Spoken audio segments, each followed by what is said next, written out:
Welcome back to TC Talk Sports. This is part 3 of me grading NBA teams through the midway point of the season. If you missed part 2 or part 1, go back on this channel and watch those and get ready for this one, and stick around for the end of the video to see who my biggest disappointment of the season was so far. Trailblazers C+.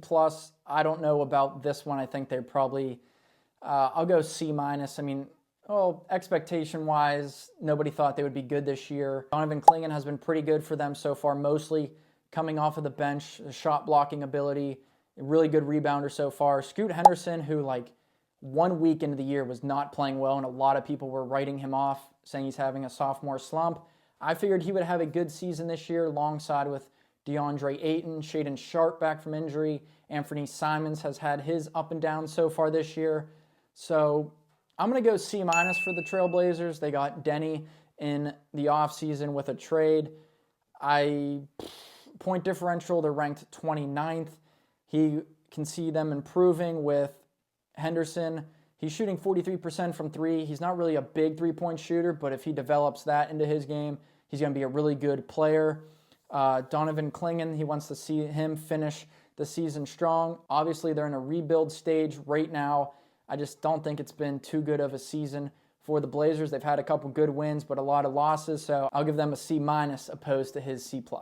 Charlotte Hornets, he's grading them a C. Definitely another team in a rebuilding stage. LaMelo Ball has been playing freakishly, outrageously good this season. Brandon Miller, yesterday, they just announced that he's done for the season. That's a huge hit for the Hornets going forward.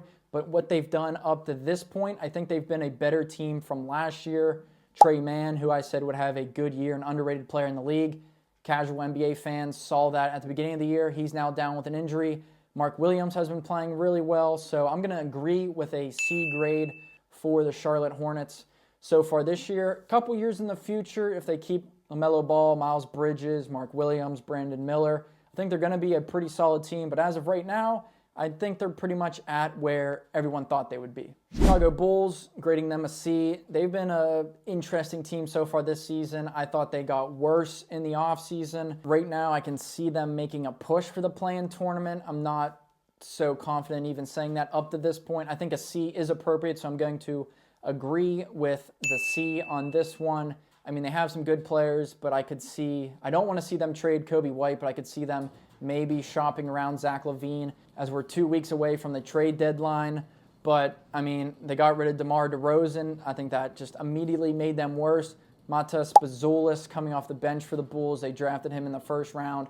I thought he would have more minutes and make a bigger impact for this team. He is in the slam dunk contest, so that's cool. That's good for him. He is a great vertical, super athletic. I just thought he would get more minutes and maybe help this team. Josh Giddey, I think he's a good fit offensively for this team, but defensively doesn't really help them out too much. But from what everyone thought at the beginning of the year till right now, a C is definitely appropriate. Minnesota Timberwolves, I said at the beginning of the year that they would still be a good team, but not as good as last year. I said Anthony Edwards had no shot at winning MVP, which right now I don't think he's in that discussion. I thought he would be having a bad three-point shooting year. He is doing the opposite. He's having a very good three-point shooting year. I knew he would take a lot of threes this year, but he just happens to be making a lot of those threes. Timberwolves have just become one of my least favorite teams in the league for some reason. He's giving them a C. I'm going to go a D. We'll go a C-. I think a lot of people had high expectations for the Timberwolves coming into this year. I was not one of those people, so I can stay true to what I said. They're not having a great year so far. How they can improve, he says, a better fortune in close games, which is true. They've had a league-high 29 games that entered clutch time, 5 points within the last 5 minutes of the game. They're 13-16 in those games. They just need to close those games out. I said it from the beginning of the year since the trade. Julius Randle was not a good basketball player. You can look at his stats. He puts up the numbers, but he's just not a good player, and he's not going to help this team make a deep run in the playoffs. It was a mistake by Minnesota trading away Cat for Julius Randle. But, I mean, as of right now, I think they'll still make the playoffs. It would be crazy if they didn't. But I'm giving them a C- up to this point because people thought they were going to be better than what they are right now. The Utah Jazz, he's giving them a C. I mean, they're one of the worst teams in the league. They dealt with a lot of injuries, a lot of different players going in and out of that rotation. Micah Potter, a name that a lot of people don't even know. He started a handful of games so far this season for the Jazz. I mean, Keontae George, I thought he would have a big year. Walker Kessler, Lauri Markkanen, all those guys were named in trade talks coming into the year. Colin Sexton's been playing pretty well. I thought Johnny Juzang would have a bigger impact off the bench for them. We've seen Bryce Sensabaugh. I mean, coming into the year, nobody thought that they would be a good team or like a playoff contending type of team.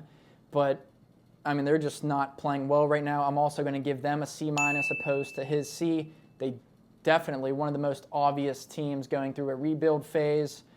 Taylor Hendricks, I thought, would be a big part of that. He's out now with a serious injury he suffered like a month or two ago. Coming into this year, I don't know if I thought they would be I thought they would be more competitive maybe, but I'm just going to go with a C- for the Jazz. The Washington Wizards, who are by far the worst team in the NBA, he's giving them a C. I mean, that's an interesting grade because expectations coming into the year, I said they would finish dead last in the NBA, worst team in the East at least. Preseason projected wins, 19.5. Midseason projected wins, they're at 17. I think they have, I don't even know how many wins they have right now, maybe 13 or 14. I mean, he says the reasons for the grade is those three draft picks with Sarr, Bub Carrington, and Keyshawn George. They've been playing pretty well. Sarr, one of the leaders in blocks. I mean, I just think he needs to develop more.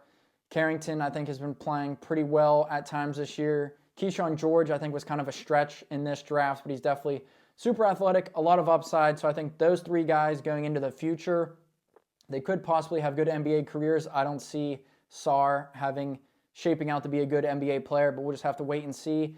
But I'm going to give the Wizards a D on this season. I mean, I thought maybe they would trade Jordan Poole or Kyle Kuzma or whatever the situation was. They're going through a rebuild year, obviously. I mean, the team's just terrible. I just thought maybe they could be a little more competitive going into this season, but obviously they're rebuilding. Right now they're looking forward to the lottery for next year's draft class.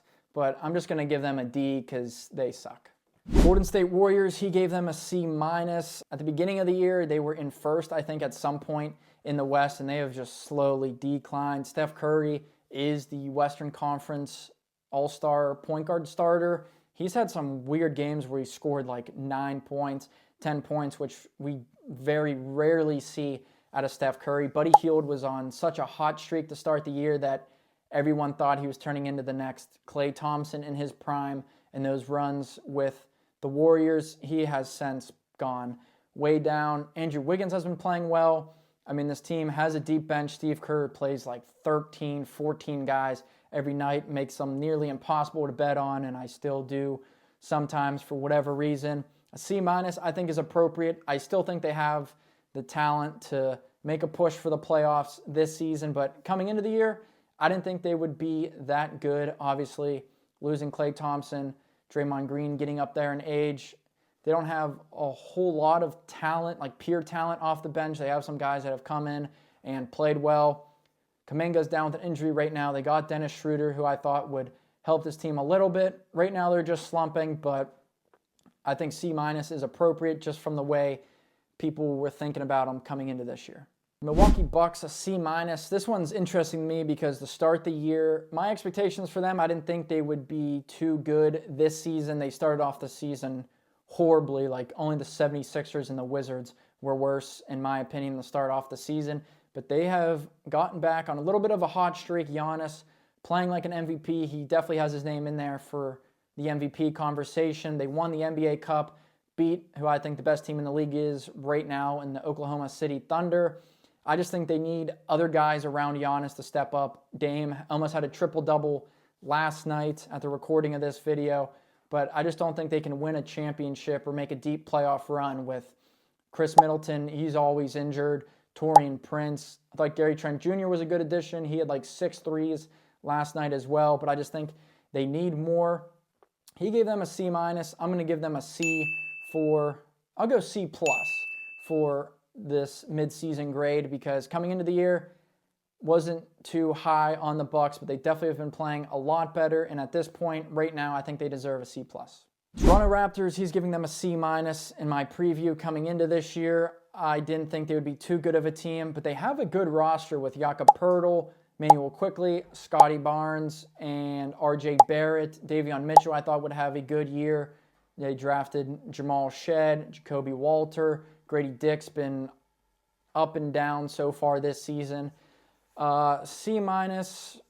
I'm going to go with a D for the Raptors. I mean, they can compete with a lot of teams. I think they have the roster to do it. Why this grade? This guy said they have the third worst winning percentage this year. He wants some better performances out of the young talent like Emmanuel Quickly and Scotty Barnes. Quickly, obviously, dealing with more injuries throughout this season. I just think they have too much talent, especially in that starting lineup, to be at the record and in the standings where they're at right now. So a D for the Raptors. I mean, they're a fun team to watch. I just think they should be better. New Orleans Pelicans, he gives them a D. I mean, a D. I'll go with a D-. I mean, Zion missed the beginning of the year. A couple games he played, and then he missed a big stretch. Now he's getting back into the lineup. Missy, their rookie center, who's now been starting a bunch of games, he's actually playing pretty well. We're seeing a lot of casuals. We're seeing Trey Murphy emerge as being in that tier of a really good player. He's been playing really well this year.